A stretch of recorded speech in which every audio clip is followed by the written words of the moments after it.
दोस्तों इस वीडियो में हम आपको जितने भी व्यापम से रिलेटेड इम्पोर्टेंट क्वेश्चंस हैं वो सारे के सारे सॉल्व कराएंगे। और मैं आपको यकीन दिलाता हूं कि अगर आप आने वाली सीरीज के सारे क्वेश्चन सॉल्व कर लेते हैं, देख लेते हैं, केवल आप टाइप्स देख लीजिए, आप चुटकियों में क्वेश्चन सॉल्व कर पाएंगे, क्योंकि काफ़ी ईजी एग्ज़ाम रहता है और मैथ्स रीजनिंग तो काफ़ी ईजी रहती है। ना सिर्फ व्यापम बल्कि क्लरिकल एग्ज़ाम जितने भी होते हैं नेशनल लेवल और फिर स्टेट लेवल, आप आसानी से सॉल्व कर पाएंगे। तो दोस्तों पहला क्वेश्चन है कि एक पुस्तकालय में 15 किताबें वनस्पति विज्ञान, 20 जीव विज्ञान और 25 रसायन पर हैं। तो अब देखिए 15 और 20 और 25 ये अलग अलग स्ट्रीम पे किताबें हैं जिनकी थिकनेस मोटाई बराबर है।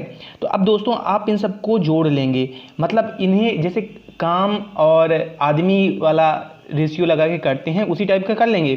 तो अब देखिए अपने पास 15, 20 और 25 है, तो इन सब का जोड़ कितना हो जाएगा, 60 हो जाएगा। 60 यूनिट मान लीजिए टोटल हो गया। अब इसमें आप इनका लीस्ट आप फैक्टर कर लीजिए, 5 से डिवाइड कर दीजिए। तो 5 के 15, 5 चौक 20, 5 25, 4 रेशियो 3 4 5 के रेशियो में आ गया। इन सबको अगर आप जोड़ेंगे तो हो जाएगा बराबर 12 हो जाता है। तो लीस्ट यूनिट बराबर 12 हो गया और टोटल यूनिट 60 हो गया। तो आप डिवाइड कर दीजिए, 60/12 कर देंगे तो बराबर 5 हो जाएगा। मतलब 5 ऐसे स्टॉक में 5 किताबें आ जाएंगी। तो 5 इसका आंसर हो जाएगा गाइस। अब सेकंड क्वेश्चन है कि एक विक्रेता ने एक पंखा 1040 रुपये में खरीदा और इसके अंकित मूल्य, अब देखिए कॉस्ट प्राइस यहाँ पे 1040 है।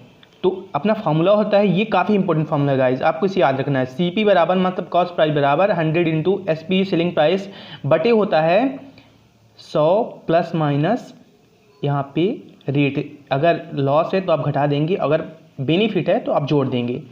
तो इस वाले फार्मूले में आप रख दीजिए, 1040 आप कर देंगे, ये आपका कॉस्ट प्राइस है, और बराबर हो जाएगा 100 इंटू SP को आप X मान लीजिए, और 100 यहाँ पे छूट प्रदान करने के बाद 20% का लाभ हो रहा है, मतलब 120 इधर आप जोड़ देंगे, 100 प्लस 120। देन गाइस आप जितना कट पिट रहा है तो काट पिट दीजिए, ये हुआ, और आप 12 के इसमें गुणा कर दीजिए तो 12 चौक 48 हो जाएगा, और 12 कम 12 हो जाएगा, 1248 ये सेलिंग प्राइस हो गया, SP हो गया। अब क्या बोल रहा है कि अंकित मूल्य पर 20% छूट देता है, तब 1248 मतलब सेल प्राइस वो करता है। तो यहाँ पे 80% हो जाएगा, मतलब 80/100 हो जाएगा, 20% छूट दे दिया, और ये मान लीजिए X डैश, ये अंकित मूल्य होगा, मार्क प्राइस हो गया, और ये हो गया 1248 बराबर। तो अब यहाँ पे 0 0 काट दीजिए, और इधर 8 से ये डिवाइड करेंगे तो हो जाएगा। तो 8 एक कम 8 4 8 6 42 2, और यहाँ पे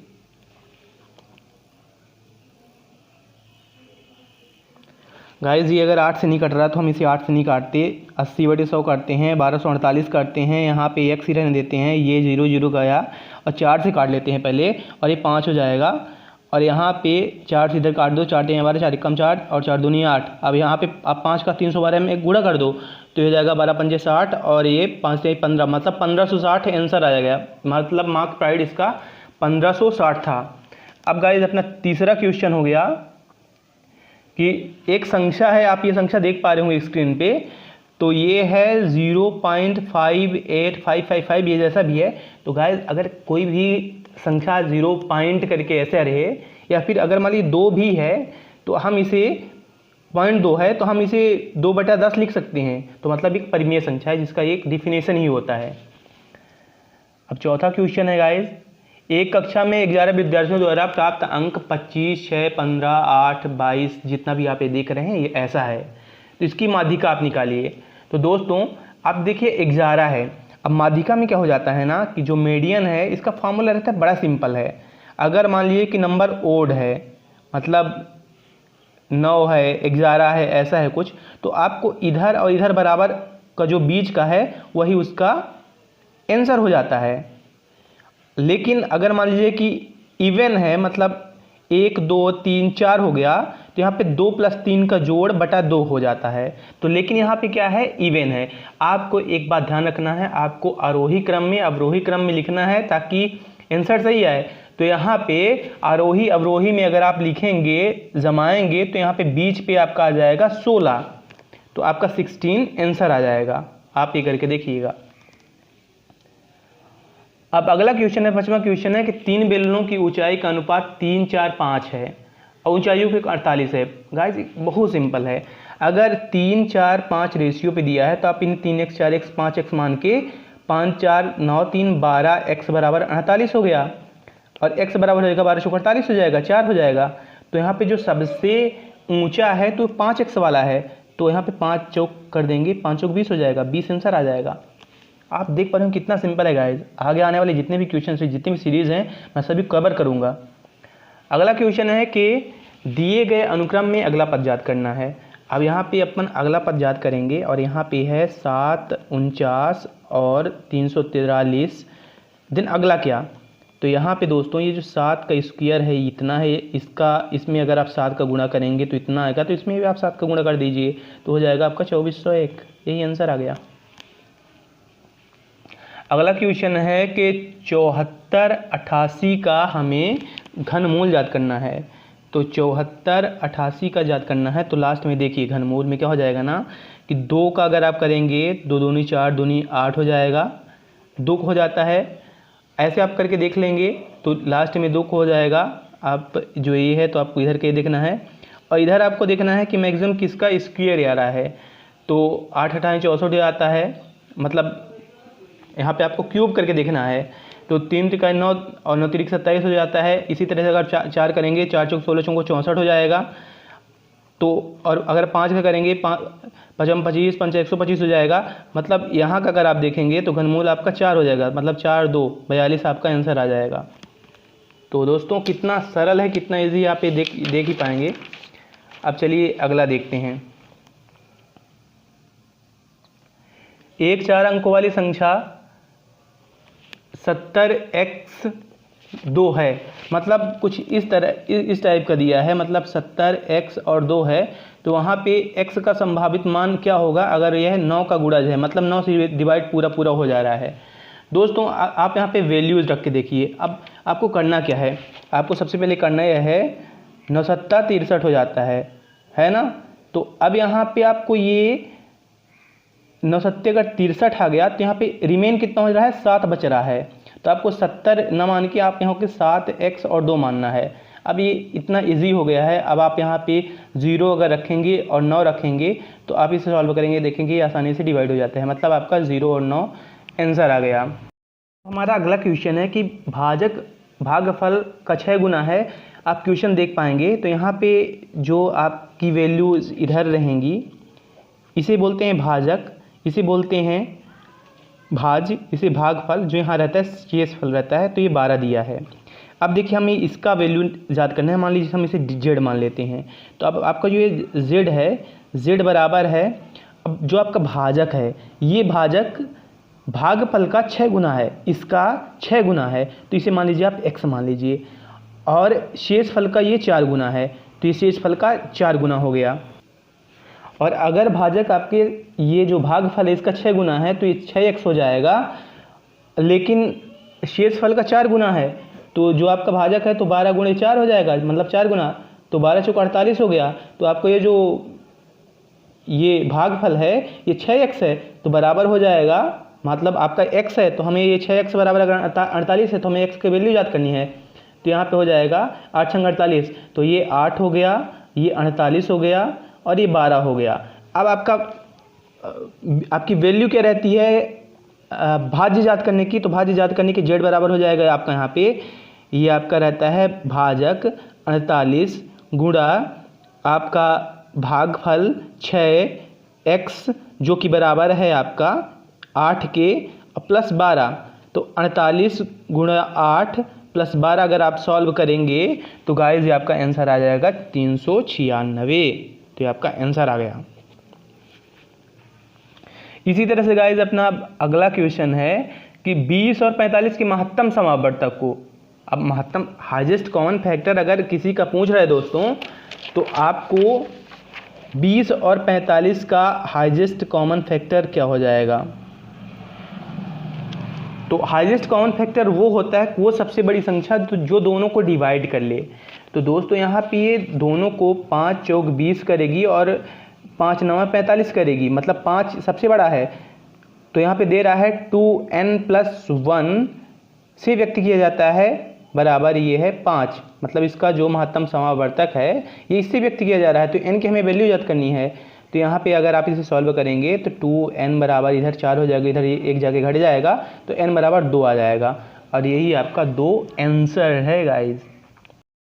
हमारा अगला क्वेश्चन है कि एक सिलेंडर है और सिलेंडर कुछ इस टाइप का इसकी आकृति बन जाती है दोस्तों। ये सिलेंडर है और इसका आयतन, तो सिलेंडर का आयतन होता है πr²h, ये बराबर है आपका 448 पाई सेंटीमीटर क्यूब। तो यहाँ पे पाई से पाई कैंसिल हो गया, r² h बराबर हो जाएगा आपका 448, और यहाँ पे h की वैल्यू दी है 7 और r² बराबर हो जाएगा 448। तो यहाँ पे अगर हम इसे डिवाइड करेंगे तो 64 से डिवाइड हो जाएगा, 64 सत्ते हो जाता है 448, तो r बराबर हो जाएगा 8। अब दोस्तों हमारे पास r बराबर 8 है, h बराबर 7 है, और इसका जो पृष्ठीय क्षेत्रफल है होता है 2πr+h। हम इस पे वैल्यू पुट करके मान ज्ञात कर सकते हैं।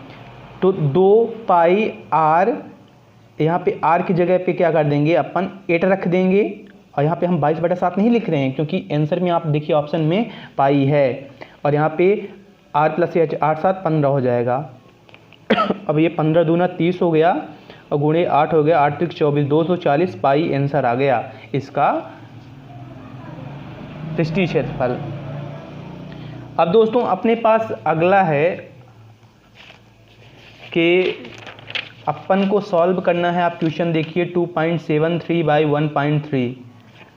ये सिंपल से गाइस, आपको पहले इसमें जो डेसिमल है उससे भी सॉल्व कर लेना है, लेकिन ये काफ़ी छोटी वैल्यू है, तो आप 21 इंटू अगर 13 करेंगे तो ये 273 आ जाता है। और यहाँ पे देखिए कि जो पॉइंट लगेगा, तो यहाँ पे अगर आप 10 का गुणा कर दें और ऊपर का भी 10 का गुणा कर दें तो यहाँ पे ये एक पॉइंट पे ये चला जाएगा। तो इसीलिए आपको यहाँ पे जो 21 है यहाँ पे 2.1 मतलब एक स्थान पे आपको पॉइंट लगाना है, तो इसका 2.1 आंसर हो जाएगा, पहले आंसर हो जाएगा। काफ़ी सिंपल है गाइस ये। अपना अगला क्वेश्चन है कि 3x-1 = 2187 है, तो हमें x की वैल्यू फाइंड आउट करनी है। दोस्तों एक रूल रहता है, अगर m = m और दोनों के अगर पावर यहाँ पे pq है तो हमें यहाँ पे p और q को लेके सॉल्व करना होता है। m ऑटोमेटिक अपना आउट हो जाता है, मतलब हमें इसे फिर नहीं मान के चलना पड़ता है। अगर इधर की पावर इतनी है, इधर की पावर इतनी है, बेस सेम है, तो हम पी क्यू को बराबर मान सकते हैं, मतलब p बराबर q हम मान सकते हैं। तो इसी तरह से गाइज यहाँ पे जो क्वेश्चन है, तो हम 2187 है, तो हम इसे ऐसे कुछ सॉल्व करेंगे। आप 3 जितनी बार हो सके आप लिख लीजिए। आप सोचिए कि 7-8 बार कम से कम लिखें ही, तो यहाँ पे 1 2 3 4, तो 3⁴ बराबर कितना होता है? 81 होता है। अगर आपको नहीं आता तो आप ऐसे मल्टीप्लाई कर लीजिए। और अगर ये 3 त्रिकाइन होते हैं, यहाँ 27 होता है, तो 27 हो गया। अब हम ऐसा क्यों किए? क्योंकि अगर आप ये 7 को और इधर 1 है, तभी आप अगर मल्टीप्लाई करेंगे, इधर अगर 7 है बेस में और इधर आपका इकाई में 1 है, अगर आप मल्टीप्लाई करेंगे तभी लास्ट में 7 आएगा। अगर यहाँ पे 81 हो जाएगा और 81 का अगर आप गुणा करेंगे तो नहीं हो पाएगा। तो इसीलिए अगर आप 81 × 27 करते हैं गाइज, तो आपका आ जाता है जो 2187 ये आ जाता है। तो यहाँ पे दोस्तों आपको करना फिर क्या है कि ये 3⁴ और 3⁵ हो जाएगा, तो 3⁵ इतना हो जाता है 2187। तो इसीलिए आपको यहाँ पे 3⁻x-1 की जगह आपको रख देना है 3⁻7। अब ये तो आपका कैंसिल हो गया, मतलब इसका कोई यूज़ नहीं रहेगा। तो x-1 = हो जाएगा 7, तो x = हो जाएगा 8, और यही आपका आंसर रहेगा गाइस। अब आपके पास अगला क्वेश्चन है